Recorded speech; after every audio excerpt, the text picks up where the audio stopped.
Desde quando era menino, meu coração pertencia à África. Porém, quem eu era diante deste vasto continente? Era apenas um jovem missionário cuja visão não ia além do horizonte e alcançava um pequeno grupo de pessoas. Então, o Senhor me deu uma visão da África lavada pelo sangue de Jesus. Eu deveria levar o evangelho da cidade do Cabo até o Cairo. Eu, um pequeno missionário. A chave era a fé. Ou seja, confiar no Senhor e agir de acordo com o que você crê. E isso foi o que eu fiz. O que aconteceu em decorrência de vez em quando me surpreendia. Os resultados não podiam ser creditados a homens. Que privilégio ser capaz de fazer parte de ganharmos a África para Jesus. E creio que isso é somente o começo. Creio que Deus tem bênçãos muito maiores guardadas para nós.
Em João 20:29, Jesus disse: Bem-aventurados os que não viram e creram.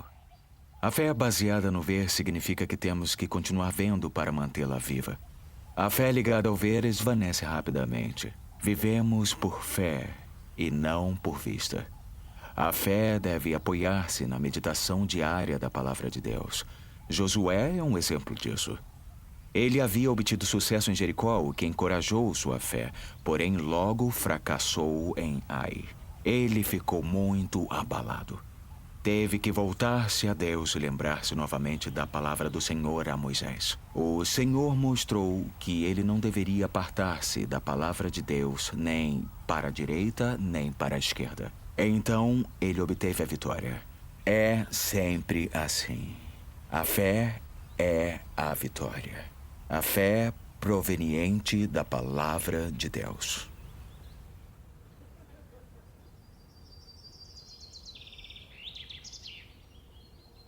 Deus me chamou quando ainda menino para um dia ser um missionário na África. Eu, então, passei minha adolescência bem ciente disso. Esse chamado fazia parte de mim e a minha vida começou a mover-se naquela direção. Eu apenas vivia esperando o momento de ter idade suficiente para ser aceito no seminário. Não deveria ser somente um instituto bíblico, mas sim um instituto missionário. Então, aos 19 anos, os jovens da minha igreja fizeram uma viagem especial à Inglaterra. Fomos convidados por uma igreja em Liverpool.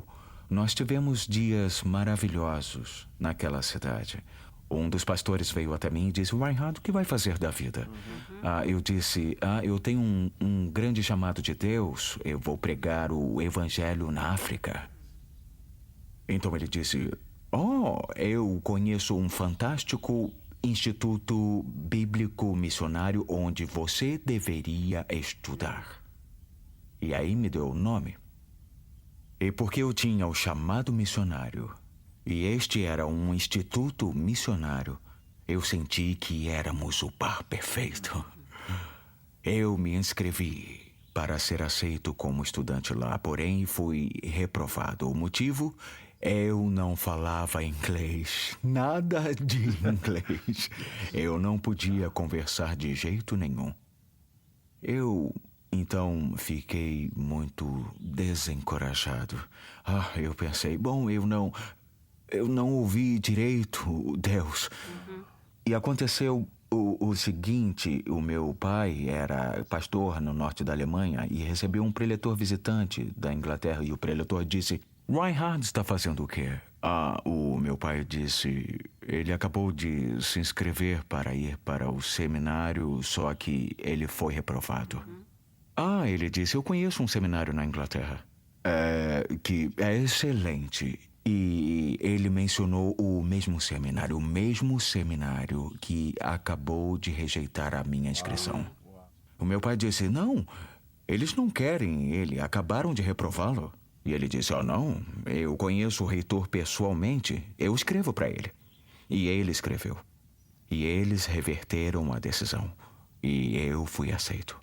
Quando eu cheguei ao seminário, eu descobri que fé não era ensinada na sala de aula com um quadro negro e com um giz.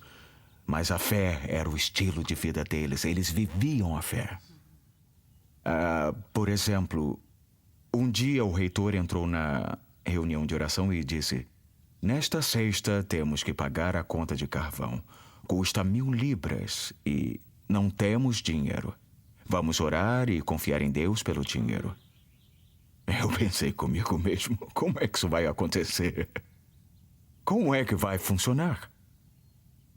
A sexta chegou, veio o reitor e então disse: Deus respondeu a nossa oração, Deus nos libertou. E aquelas eram as palavras que eles sempre usavam. E eu disse: o quê? Eu também quero me tornar um homem de fé. Eles enfatizavam lá, diziam: esta é a escola da fé. Então, se você aprender a confiar em Deus na escola, poderá confiar nele em qualquer lugar do mundo. Eu disse: eu quero me tornar um homem de fé. Eu quero aprender essa lição. Eu creio que aquela foi a lição mais preciosa e importante que aprendi naquele lugar. Bom, como eu começo, eu achava que antes de confiar em Deus, ele tinha que suprir minhas necessidades. Eu tinha que dar todo o meu dinheiro. Como ele iria me suprir em algo que eu não precisava? Então, passava por ali um missionário e eu acho que eu tinha mais ou menos 20 libras e pensei em dar a ele 19 libras e guardar 1 libra de reserva caso precisasse urgentemente de pasta de dente. Então, eu dei para aquele missionário as 19 libras e guardei 1 libra. E comecei a orar ao Senhor e ele disse: não. E aquela 1 libra? Eu disse: Senhor, é a pasta de dente. E ele disse... ele disse: você não pode realmente confiar em mim? Aquela 1 libra é a prova de que você não vai confiar em mim. Tudo bem, eu me livro daquela libra. Eu disse: Senhor, eu agora estou liso de verdade. Eu me esvaziei e quero aprender a confiar em Ti. Eu recebi então um convite para pregar em um culto de crianças na praia. E naqueles dias, quando você era convidado, não lhe pagavam nem um centavo, nem a passagem do ônibus. Eu tinha a passagem de ida, mas não a de volta. Porque eu disse a um colega meu, a um amigo, eu disse a ele: vamos juntos. E ele respondeu: eu não tenho dinheiro para passagem. Eu disse: eu tenho o dinheiro de ida para nós dois. E depois ele perguntou. Eu disse: vamos confiar em Deus pela passagem de volta. Vamos prová-lo e ver se funciona com a gente assim como funciona com o nosso reitor. Então, nós fomos à praia, tivemos um culto maravilhoso com as crianças e, ao final, eu disse tchau, tchau. Eu comecei a andar em direção ao ponto de ônibus e, a cada passo, eu orava ao Senhor: por favor, envie o dinheiro que eu preciso. Eu preciso da passagem de volta para o seminário porque eu não posso chegar atrasado. Ainda tinha isso. Por favor, envie o dinheiro. E, de repente, eu vi o pastor de uma grande igreja de lá.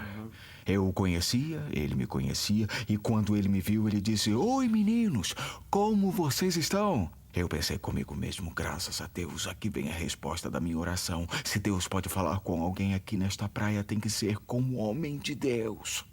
Ele certamente pode ouvir a voz de Deus. Ele então nos convidou para tomar um chá e ele nos contou tudo sobre as maravilhosas respostas de oração que ele obteve e chegou a hora de pagar o chá e ele abriu a carteira e eu vi todo o dinheiro lá dentro e os meus olhos quase caíram lá dentro. Sabe, eu vi tanto dinheiro na carteira que pensei, ai, eu só preciso da passagem. Só 10 libras. E ele não me deu nada. Eu também não disse nada, claro, pois queria aprender a confiar em Deus e não no homem. Então, nos levantamos e caminhamos de volta para o ponto de ônibus. Já era tarde e eu precisava voltar. E eu estava orando e eu disse, Senhor, cadê o dinheiro? Eu preciso do dinheiro. Cadê o dinheiro? E de repente veio uma mulher correndo muito numa curva e ela pegou meu braço e colocou algo na minha mão e disse, pegue isso. Isso é para você. E quando eu abri a minha mão, era o dinheiro exato para as 2 passagens. Esta foi a minha primeira resposta de oração em relação a sustento. E eu achei que foi uma lição muito poderosa. Não era o dinheiro, pois o dinheiro vem e vai. O dinheiro não é nada. Ele vem e ele vai. Mas aquela experiência não pode ser apagada da minha vida e coração. Eu percebi que se Deus pode suprir minhas necessidades em um país onde ninguém me conhece, Ele poderia fazer o mesmo na África, onde também não era conhecido.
Em Lucas 17:5, os apóstolos disseram ao Senhor, aumenta a nossa fé.